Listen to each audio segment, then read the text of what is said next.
Sveiki, jau vėlokas vakaras ir jau ruošiausi eiti miegot kaip ir, bet teko griebti kamerą ir pradėti sukti video blogą apie tai, kaip pasikeitė Facebookas, visi Facebooko puslapiai.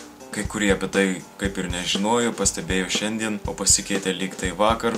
Pasikeitė visi peidžai, puslapiai Facebooko, kol priprasim bus nepatogu ir panašiai, bet dėl to padaryti nieko negali, nieko pakeisti ir panašiai. Todėl skundai ir verksmai būtų beverčiai. Na, nebent galit nueiti į nuorodą timelineremover.com, jeigu visą tai veikia, nes pats nesu išbandęs ir ten kažką ten daryti.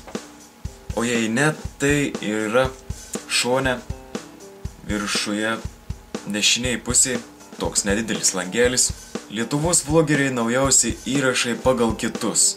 Tada paspaudžiat peržiūrėti visus ir kažkas maždaug atsiras panašaus į senąją išvaizdą, išmes tokią lentelę.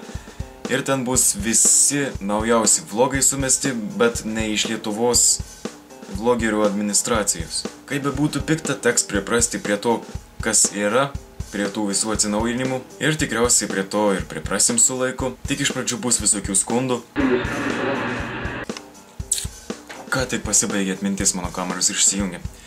Na, bet vienu žodžiu, sėkmės su nauja Facebook puslapio išvaizda ir pasikeitimais, priprantant prie to, ir iki.